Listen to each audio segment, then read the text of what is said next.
Hello friends, आप सबका स्वागत है आपके और अपने यूट्यूब चैनल विज्ञान दुनिया पर। तो चलिए स्टार्ट करते हैं नया topic electrochemistry which is chapter number 3 of NCERT. तो इलेक्ट्रोकेमिस्ट्री का मतलब क्या होता है? इलेक्ट्रोकेमिस्ट्री केमिस्ट्री के वो ब्रांच है, फिजिकल केमिस्ट्री की वो ब्रांच है जो किससे डील करती है। एक तो इलेक्ट्रिकल एनर्जी और केमिकल चेंजेस जो रेडॉक्स रिएक्शन में पार्ट लेते हैं उनसे डील करती है। तो इसकी डेफिनेशन क्या हो जाएगी इलेक्ट्रोकेमिस्ट्री की? It is the branch of physical chemistry which deals with the relationship between electric energy and chemical changes which take place in redox reaction. मतलब ये एक ऐसी ब्रांच है जो इलेक्ट्रिक एनर्जी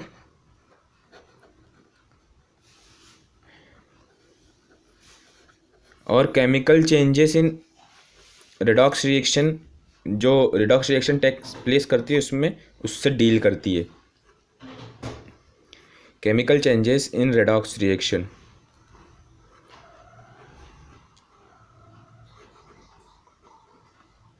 अब ये इलेक्ट्रोकेमिस्ट्री है, इसके ओवरऑल 3 पार्ट होते हैं। इसके जो होते हैं वो 3 पार्ट होते हैं।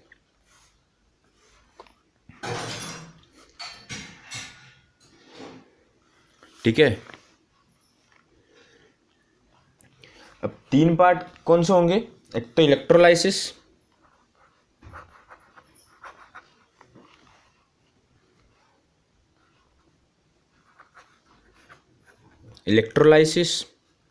दूसरा होगा इलेक्ट्रोलाइटिक कंडक्शन,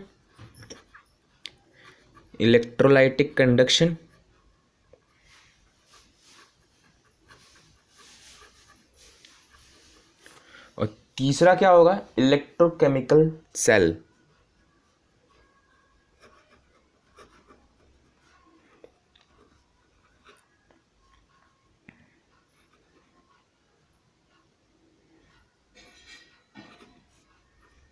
इलेक्ट्रोकेमिकल सेल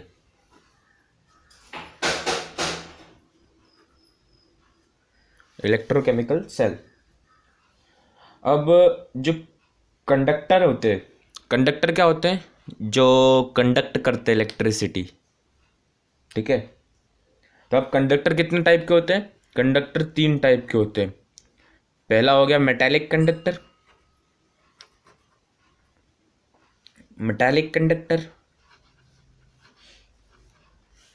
दूसरा हो गया इलेक्ट्रोलाइटिक। मेटालिक में मतलब जो वो कंडक्टर जो मेटल्स में इलेक्ट्रिसिटी कंडक्ट करते हैं वो मेटालिक कंडक्टर में आ जाएंगे। और इलेक्ट्रोलाइटिक कंडक्टर में क्या होगा? Which conduct electricity in solid, aqueous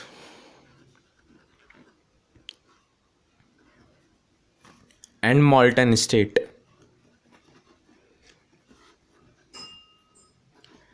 इन 3 में ये कंडक्ट करते हैं इलेक्ट्रिसिटी और किसी में कंडक्ट नहीं करते हैं। जो इलेक्ट्रोलाइटिक कंडक्शन होते हैं, सॉलिड में कंडक्ट करेंगे, एक्वस में कंडक्ट करेंगे और मॉल्टन स्टेट में कंडक्ट करेंगे। मॉल्टन स्टेट उसको बोलते हैं जब हम सॉलिड को एक्स्ट्रा उस टाइम जिसमें सॉलिड मेल्ट होता है उससे ज़्यादा टेम्परेचर में उसको मेल्ट कर लेते हैं तो उसको मॉल्टन स्टेट बोलते हैं। ठीक है, अब नॉन इलेक्ट्रोलाइट मतलब जो इनके अलावा बाकियों में कंडक्ट करते हैं इलेक्ट्रिसिटी, उनको बोलते हैं नॉन इलेक्ट्रोलाइटिक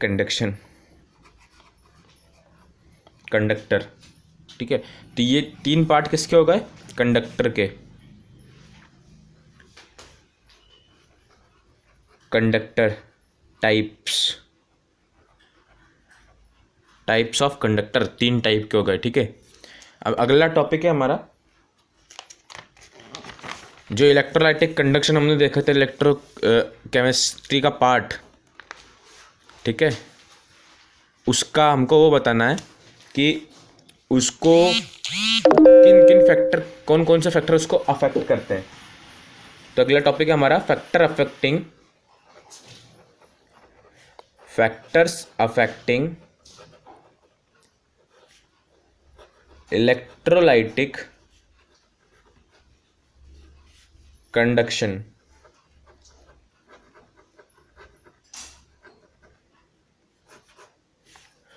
पहला तो हो जाएगा the inner ionic attraction,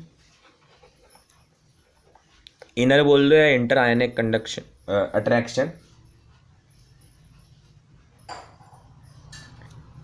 inner या इंटर आयनिक अट्रैक्शन।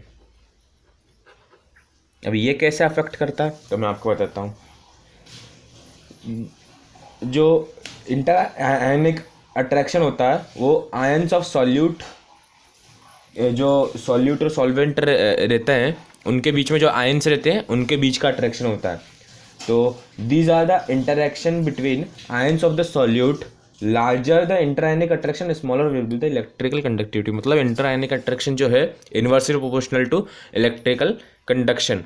जितना ज़्यादा इंटरआयनिक अट्रैक्शन होगा उतनी इलेक्ट्रोलाइटिक कंडक्शन कम होगा। ये इन्वर्सली प्रोपोर्शनल होता है किसके? इलेक्ट्रोलाइटिक कंडक्शन के।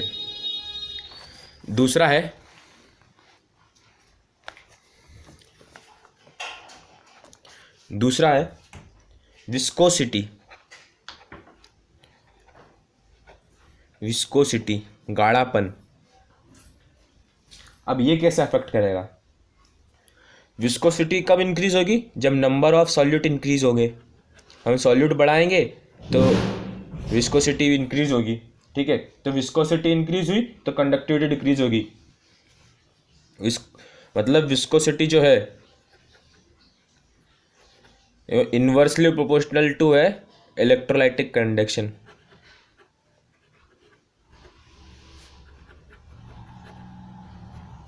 ठीक है। अब अगर विस्कोसिटी इंक्रीज होगी तो इलेक्ट्रोलाइटिक कंडक्शन डिक्रीज होगा, ठीक है। और अगर विस्कोसिटी डिक्रीज होगी तो ये इंक्रीज होगा इलेक्ट्रोलाइटिक कंडक्शन। अब ऐसा क्यों? इन्वर्सली प्रोपोर्शनल क्यों है विस्कोसिटी के? विस्कोसिटी के इलेक्ट्रोलाइटिक कंडक्शन इसलिए इन्वर्सली प्रोपोर्शनल है क्योंकि उस केस में जो फ्लो ऑफ चार्जेस है वो कम हो जाता है। विस्कोसिटी गाढ़ापन में जो चार्ज है वो इजीली फ्लो नहीं हो पाएंगे, तो इसलिए उसकी इलेक्ट्रोलाइटिक कंडक्शन क्या होगी? डिक्रीज होगी। ऐसे ही इंटरआयनिक अट्रैक्शन में भी अट्रैक्शन ज़्यादा होगा तो उसमें चार्जेस को फ्लो होने में दिक्कत आएगी, कठिनाई पड़ेगी, ठीक है। तो इसलिए ये दोनों क्या है? इन्वर्सली प्रोपोर्शनल होते हैं। तीसरा पार्ट होता है टेम्परेचर का। तीसरा फैक्टर है टेम्परेचर का। अब टेम्परेचर से आप बता सकते हैं टेम्परेचर से कैसा होगा इलेक्ट्रोलाइटिक कंडक्शन? टेम्परेचर से डायरेक्टली प्रोपोर्शनल होगा इलेक्ट्रोलाइटिक कंडक्शन। ऐसा क्यों? कारण इलेक्ट्रोलाइटिक कंडक्शन टेम्परेचर से इसलिए डायरेक्टली प्रोपोर्शनल होगा क्योंकि अगर कोई भी गाढ़ा मिक्सचर है, अगर उसको हम हीट करेंगे तो जो उसका गाढ़ापन है वो कम हो जाएगा, पतला हो जाएगा।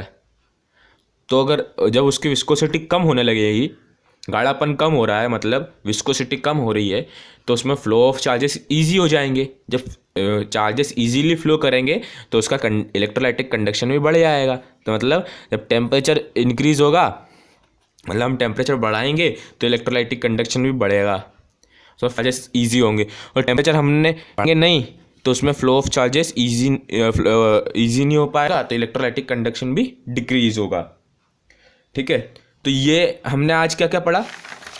आज हमने देखा इलेक्ट्रोकेमिस्ट्री में हमने देखा कि केमिस्ट्री की फिजिकल केमिस्ट्री की वो ब्रांच है जो इलेक्ट्रिक एनर्जी और chemical changes in redox reaction के बीच में रिलेशन जो होता है उनका स्टडी करती है। अब इलेक्ट्रोकेमिस्ट्री 3 पार्ट में डिवाइड करें: इलेक्ट्रोलाइसिस, इलेक्ट्रोलाइटिक कंडक्शन और इलेक्ट्रोकेमिकल सेल। अब कंडक्टर जो होते हैं, फिर हमने पढ़ा कंडक्टर 3 टाइप के होते हैं। कंडक्टर मतलब विच कंडक्ट इलेक्ट्रिसिटी। अब कंडक्टर जो होते हैं 3 टाइप के होते हैं। Metallic conductor which conduct electricity in metals, जो मेटल में कंडक्ट करती है इलेक्ट्रिसिटी।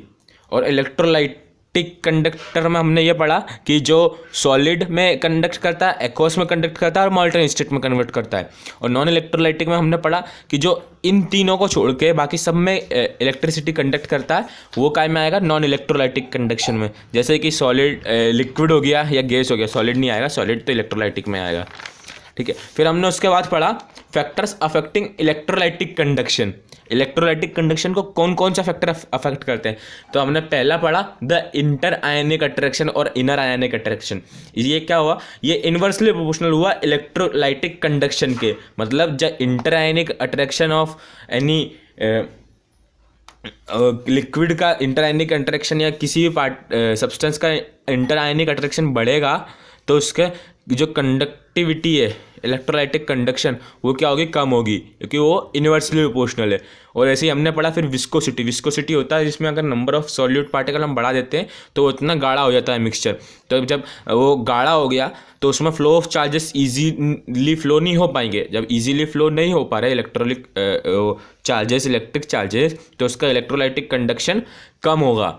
तो अगर विस्कोसिटी इंक्रीज हो रहा है तो इलेक्ट्रोलाइटिक कंडक्शन डिक्रीज हो रहा है, और अगर विस्कोसिटी डिक्रीज होगा तो इसमें फ्लो ऑफ चार्जेस उतना आसान होंगे, उतनी आसानी से फ्लो करेंगे, तो इसका इलेक्ट्रोलाइटिक कंडक्शन उतना ज़्यादा होगा।